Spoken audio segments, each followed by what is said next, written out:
Halo guys, perkenalkan kami dari kelompok 3. Yang pertama saya sendiri Ahmad Huda Sutani selaku pasien dan katim.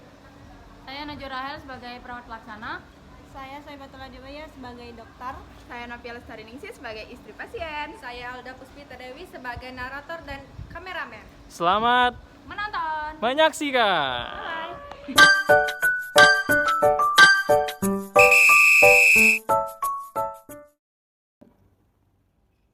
Seorang pria berinisial Bapak S, umur 56 tahun, merupakan karyawan swasta. Pasien terkonfirmasi positif COVID-19 sehingga saat ini dirawat di ruang ICU selama 2 minggu dengan terpasang ventilator dikarenakan pasien mengalami gagal nafas.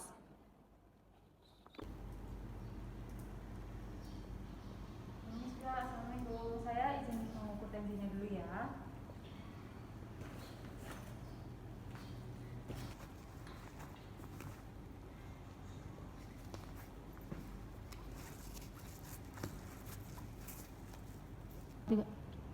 Setelah melakukan pengkajian dan pemeriksaan fisik, ditemukan hasil pasien masih ada usaha nafas 8 kali per menit dan setelah dibantu dengan ventilator menjadi 12 kali per menit. Terpasang infus RL, Dexa 10% 1:2.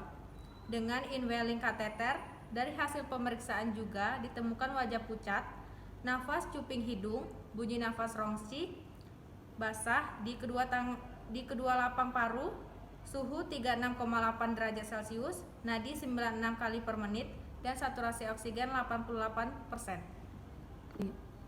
Perawat pelaksana memberikan informasi ke keluarga pasien. Dengan keluarga Bapak Sultan, Sus, saya dengan istri dari Bapak Sultan. Gimana kondisi suami saya, Sus? silakan duduk, Bu. Saya sudah melakukan pemeriksaan, Bu, pada suami Ibu.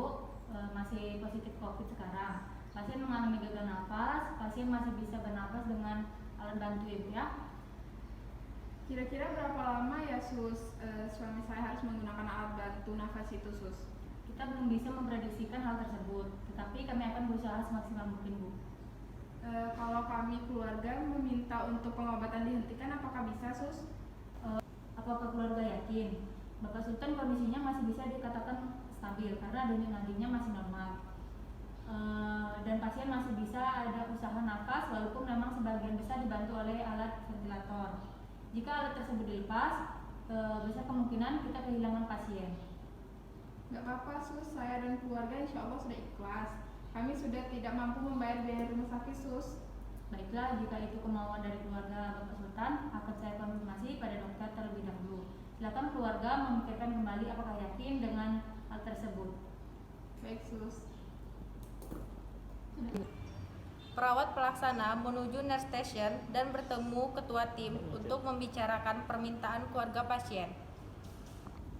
Permisi Pak, ada yang mau saya sampaikan? Ya, silakan. Jadi gini Pak, tadi saya bertemu keluarga Bapak Sultan untuk memberikan informasi mengenai perkembangan kondisi Bapak Sultan dan keluarga. Terus keluarganya meminta untuk menghentikan pemasangan ventilator. Kenapa dihentikan? Keluarga sudah tidak mampu untuk membayar biaya rumah sakitnya Pak. Apakah sudah dijelaskan kemungkinan yang akan terjadi jika ventilator itu dilepas?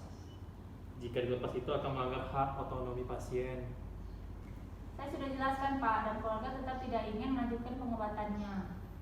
Baiklah, nanti saya akan hubungi dokter untuk menanggung jawabannya. Ketua tim segera menghubungi dokter dan meminta dokter segera menuju ruang ICU. Assalamualaikum. Waalaikumsalam, silakan duduk Pak. Ada apa, Pak? Jadi begini dok, tadi setelah kami menginformasikan kondisi Bapak S, keluarganya, istri dan anaknya meminta untuk menghentikan pengobatan dan menghentikan pemasangan ventilator dok, dikarenakan keluarga sudah tidak mampu untuk membiayai. Apakah sudah dijelaskan kemungkinan jika ventilator tersebut dilepaskan itu dapat mengancam nyawa pasien? Sudah saya jelaskan dok. Kalau begitu saya akan bertemu keluarga pasien terlebih dahulu. Baik dok, nanti saya akan panggilkan. Permisi ya. Iya, silakan. Ketua tim segera memanggil istri untuk menjelaskan kembali kondisi dari Bapak S. Sesuai dengan prinsip etik veracity, yaitu tenaga kesehatan wajib mengatakan kebenaran mengenai kondisi pasien dan hak otonomi pasien yang berhak menerima pengobatan. Apakah benar ini keluarga Bapak S? Ya benar dok. Baik, Ibu, saya dokter penanggung jawab Bapak S. Saya sudah menerima informasi bahwa keluarga meminta untuk menghentikan pemasangan ventilator. Apakah benar? Iya benar dok. Boleh saya tahu apa alasan Ibu untuk menghentikan pengobatan? Kami sudah tidak mampu lagi menanggung biaya pengobatan di sini dok. Selama 2 minggu ini kondisi suami saya terus memburuk. Memang betul kondisi pasien saat ini masih dalam keadaan tidak sadar, tetapi pasien masih memiliki denyut nadi yang lemah walaupun usaha nafasnya sedikit. Tapi dengan dibantu ventilator pasien masih bisa bernafas. Jadi jika ventilator itu dilepaskan, kemungkinan terburuk adalah pasien akan kehilangan nyawanya, Bu. Kami harus bagaimana dok? Kami sudah tidak punya uang untuk membiayai pengobatan suami saya. Maaf Bu, sebelumnya tapi Bapak S berhak menerima pengobatan karena Bapak S masih memiliki kesempatan. Kami sekeluarga sudah ikhlas, sus. Mungkin ini memang sudah jalan suami saya. Saya juga sudah tidak tega melihat suami saya terus tersiksa.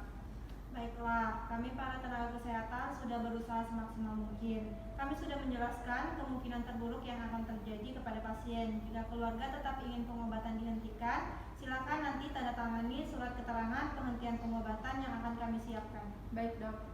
Kalau begitu saya permisi dulu. Terima kasih dok. Dokter dan ketua tim kembali ke nurse station dan segera mempersiapkan surat keterangan untuk keluarga pasien. Setelah keluarga pasien menandatangani surat tersebut, dokter, ketua tim, perawat pelaksana, serta keluarga pasien menuju ruang pasien dan perawat pelaksana bersiap melepaskan ventilator yang terpasang pada Bapak S. Kepergian